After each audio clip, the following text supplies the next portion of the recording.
몬텍트 성경 긁기 TV입니다. 오늘은 갈라디아서 2장 11절에서 21절 말씀을 여러분들과 함께 긁도록 하겠습니다. 잠시 후에 뵙겠습니다.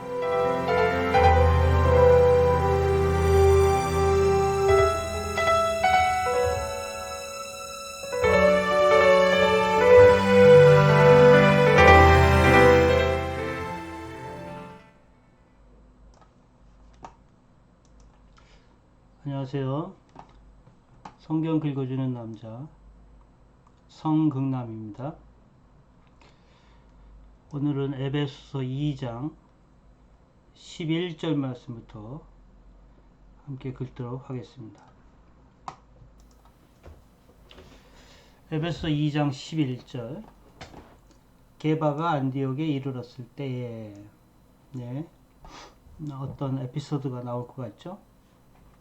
이미 앞에서 우리가 보았던 내용은 사도 바울이 사도가 된 것이 사람으로 말미암은 것이 아니다. 그가 직접 부활하신 예수님을 만나고 예수님께 복음을 들었다라고 항변하고 있죠. 그러나 그럼에도 불구하고 예루살렘 공의회를 무시하지 않았죠. 그래서 두 번에 걸쳐서 예루살렘 교회를 찾아가서 당대의 유력자들이었던 야고보와 게바와 요한을 만나서 자신이 예수님께 들은 이 복음에 대해서 서로 디스커션을 하고 같은 복음이다, 근본적인 차이가 없다라는 것을 서로 확인하고 서로 인정해주는, 그래서 사도 바울의 사도됨이 사람으로 말미암은 것이 아니고 하늘로부터 말미암았지만 예루살렘 공회로부터도 인정을 받는 그러한 복음이었음을 우리가 확인할 수가 있었습니다. 11절 말씀에 게바가 베드로죠. 베드로가 안디옥에 이르렀을 때에 예루살렘에 있던 게바가 안디옥에 도착을 하는 것이죠. 안디옥은 우리가 알다시피 사도 바울을 선교사로 파송한 교회 아니에요. 그 안디옥에 이르렀을 때에 책망받을 일이 있기로 내가 그를 대면하여 책망하였노라. 예루살렘 그 예수님의 수제자인 베드로가 왔는데 그보다 한참 뒤에 사역을 시작한 이 바울이 이 게바를 책망했다라는 말은 예사스럽지 않죠. 신학교에 가면 이게 선배 후배 뭐 이런 것들 많이 따지시는데 한참 후배가 대선배를 책망하는 상황 아니겠어요? 근데 책망받을 일이 있었다는 거죠. 어떤 일이 있었는지를 보겠습니다. 야고보에게서 온 어떤 이들이 이르기 전에, 야고보는 예루살렘 교회의 지도자입니다. 지금 게바는 안디옥에 있습니다. 그럴 때에 야고보에게서 어떤 사람들이 온 거죠. 예루살렘 교회에서 사람이 안디옥에 도착을 한 상황입니다. 그때 게바가, 이 안디옥은 이방 지역이니까 게바가 이방인과 함께 식사 교제를 하고 있었던 것이죠. 이방인과 함께 식사 교제를 하고 있다가 이 야고보에게서, 즉 예루살렘 교회로부터 어떤 이들이 도착을 하자 그들이 오매 그가 누구예요? 게바죠. 게바가 할례자들을 두려워하여 떠나 물러갔다 라고 말하고 있어요. 상황이 그려지죠. 게바는 이런 것들이 문제가 안 되는 것이니까 이미 그 바울하고도 충분히 이야기가 다 된 상황이고요.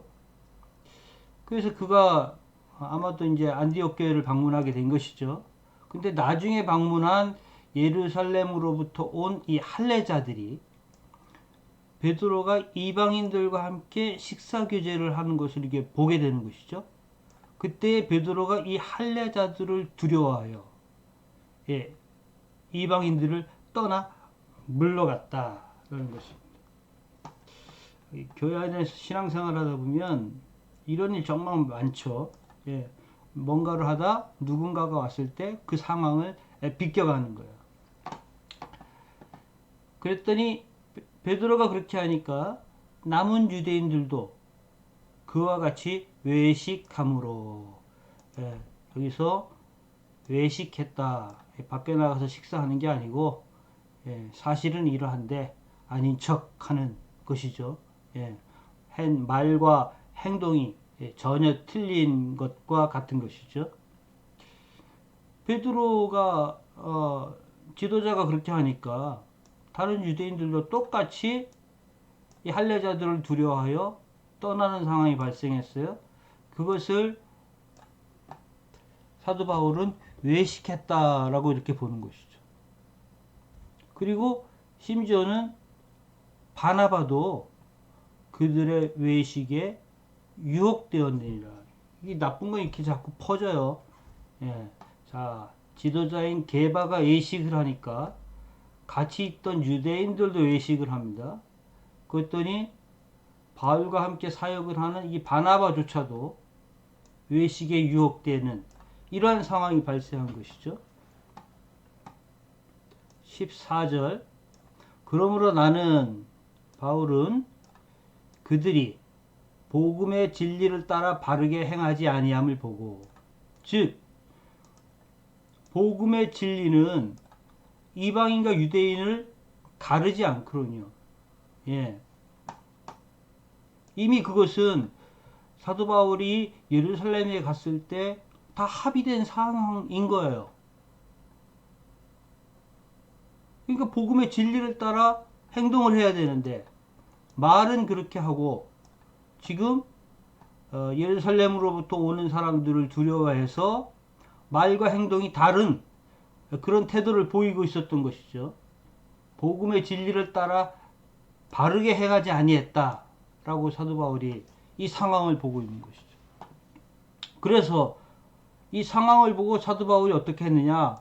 모든 사람들 앞에서 그곳에 있는 모든 사람들 앞에서 게바에게 책망했다는 것이죠. 매우 노골적인 거죠. 예. 뭐 요즘 같으면 은혜스럽게 조용히 하지. 그래도 게바가 교회 지도자인데 그 많은 사람들 앞에서 그렇게 창피를 줘야 하나? 라고 이제 은혜스럽게 보통 교회에서는 말하는데 사도 바울은 이 부분에 있어서 아주 단호했던 것이죠. 왜? 이것은 복음의 진리를 따라 행하냐, 행하지 않느냐에 매우 중요한 문제였던 거예요. 그래서 게바에게 뭐라고 말하냐면 내가 유대인으로서 이방인을 따르고 유대인답게 살지 아니하면서 어찌하여 억지로 이방인을 유대인답게 살게 하려 하느냐라고 책망했다라는 것이죠. 예. 유대인으로서 이방인을 따르지 않으면서 이방인을 유대인답게 살게 하려느냐. 복음 안에서는 복음의 진리 안에서는 유대인과 이방인의 차이가 없거든요. 예. 15절 우리는 본래 유대인이요 태어나기를 유대인으로 태어났습니다. 그렇기 때문에 본래는 이방 죄인이 아니에요. 예, 이방인이 아니니까. 그렇지만 지금 상황은 어때요? 본래는 그러하지만 지금은 복음을 받아서 복음의 진리를 받아서 예수님의 십자가의 죽으심이 유대인들만을 위한 것이 아니고 모든 인류를 위한 죽으심이었기 때문에 그 복음의 정신에 의하면 유대인에게도 복음이 필요하고 이방인에게도 복음이 필요하고 이 겉으로 드러나는 유대인이냐 이방인이냐 이 차이 가지고 복음이 차별받아서는 안 되는 것이죠. 16절 사람이 의롭게 되는 것은 율법의 행위로 말미암음이 아니다. 오직 예수 그리스도의 믿음으로 말미암는 줄 알므로. 사도 바울 복음의 핵심이죠. 사람이 의롭게 되는 것은 율법의 행위가 아니다. 율법의 행위로 말미암는 것이다. 오직 예수 그리스도를 믿음으로 말미암아 의롭게 된다라는 것이죠. 이것을 누가 인정합니까?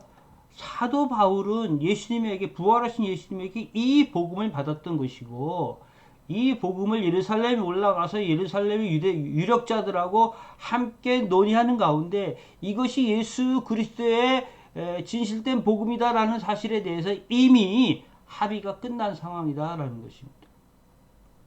그러므로 교회는 이걸 전하는 것이죠. 우리가 의롭게 되는 것은 율법의 행위가 아니고 오직 예수 그리스도를 믿는 믿음이다 라는 것입니다. 이것이 본래 유대인이었을 때는 어땠어요? 본래 유대인의 상태에 있을 때는 사람이 의롭게 되는 것이 율법의 행위였던 것이죠. 그래서 할례와 율법을 중요하게 여기고 할례를 받아야 된다. 뭐 율법의 어떠한 일들을 꼭 지켜야 된다. 뭐 이런 것들이 강조되었지만 예수 그리스도가 오신 이후에 예수님께서 율법의 완성자가 되심으로 말미암아 이 모든 것들이 폐하해지고 이제 더 중요한 것이 밝히 드러나는데 그것이 뭐예요? 사람이 의롭게 되는 것은 율법의 행위가 아니다는 것이죠. 오직 예수 그리스도를 믿는 믿음이다. 이게 초대교회의 교리예요. 확실한 바울도 인정하고 예루살렘 공회도 인정하는 복음의 핵심이죠. 진실이죠. 그걸 서로 알아요. 그런데 알면서도 그 아는 대로 행동하지 못했던 것이죠. 알기 때문에 우리도 그리스도 예수를 믿는 것이 아니냐. 이는 우리가 율법의 행위로서가 아니라 나중에도 자주 우리가 이제 바울 서신에서 논의되는 부분이지만 율법을 부정한 게 아니에요. 율법의 행위를 부정하고 있는 것이죠. 율법의 행위로서가 아니고 그리스도를 믿음으로써 의롭다함을 얻으려 함이라. 이게 바울 복음의 그리고 교회의 교리의 핵심이에요. 율법의 행위로서는 의롭다함을 얻을 육체가 없어요.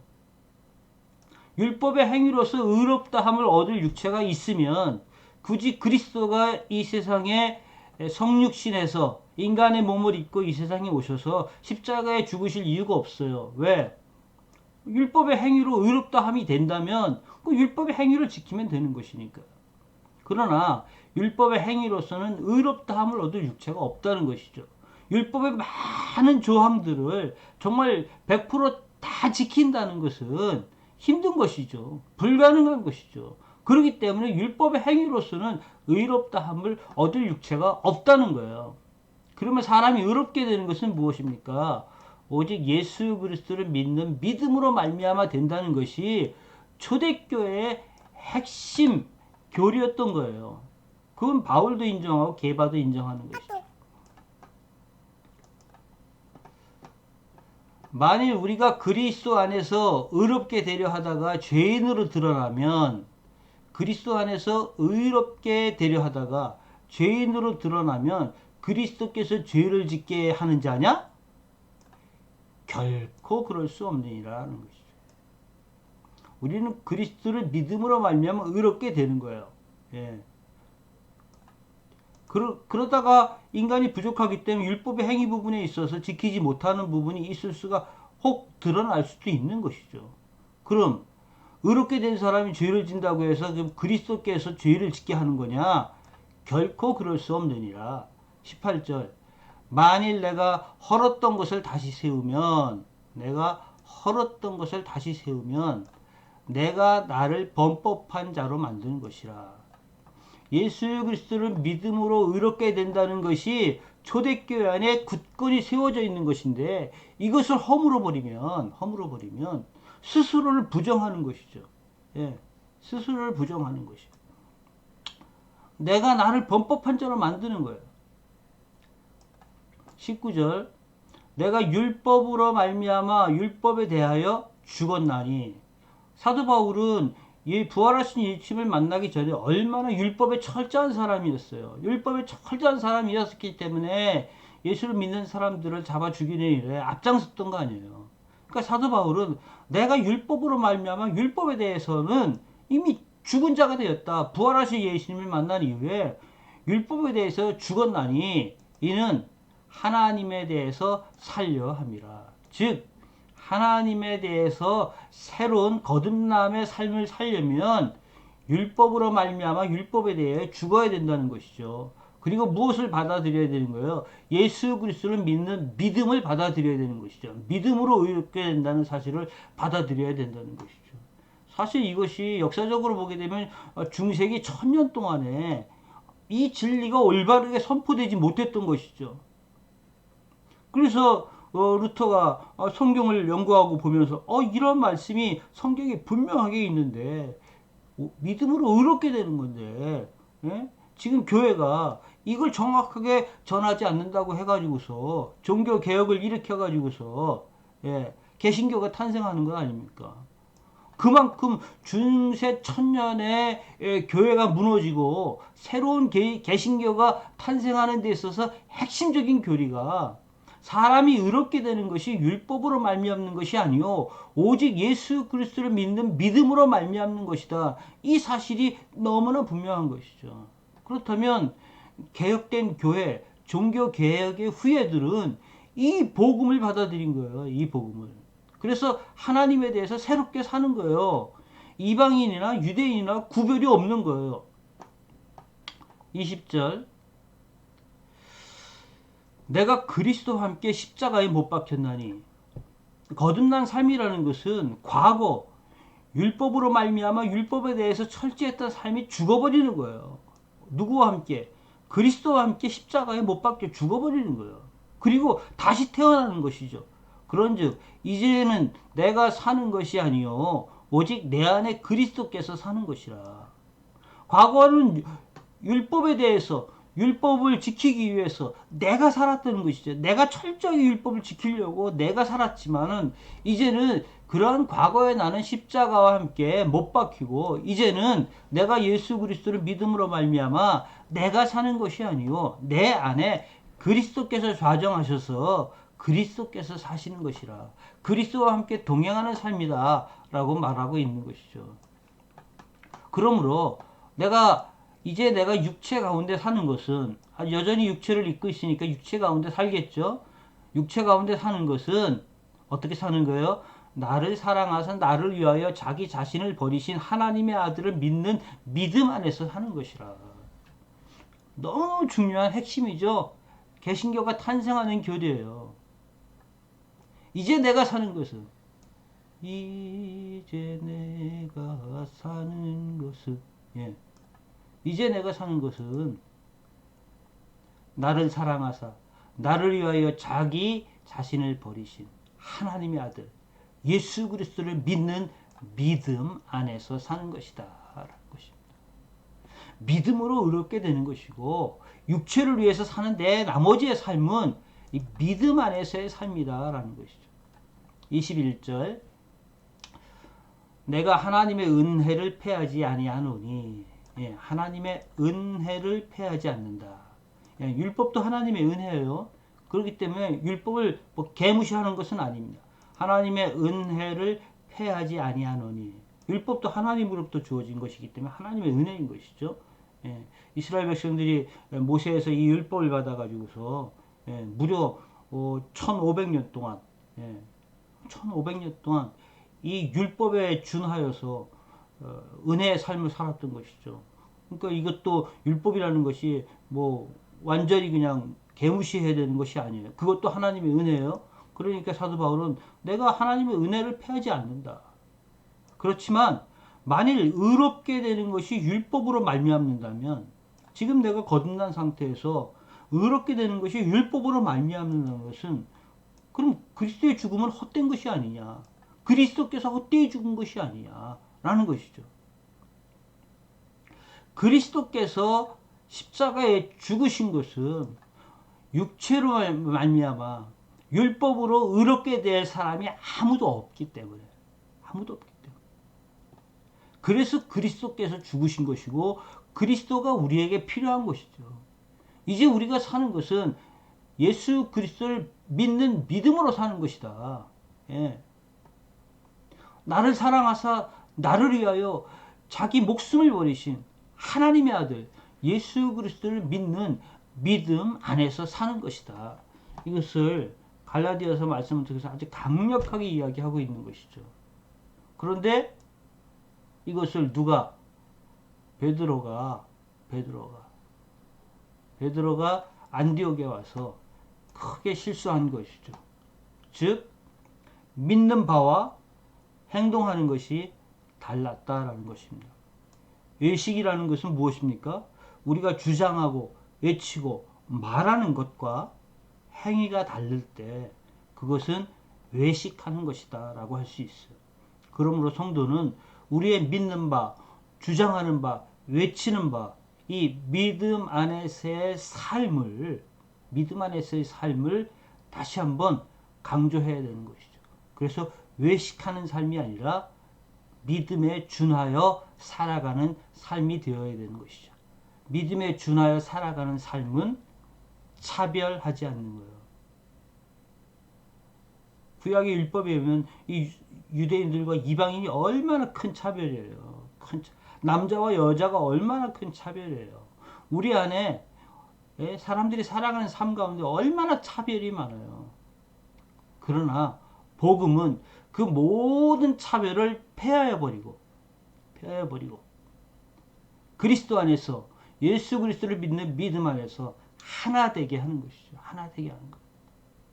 그러므로 그리스도인이 이 복음을 받아들이고서도 차별에 앞장선다면, 차별하는 삶을 산다면 그것은 외식하는 삶이다 라고 할 수 있겠습니다. 오늘은 여기까지입니다. 다음 시간에 다시 만나 뵙도록 하겠습니다. 감사합니다.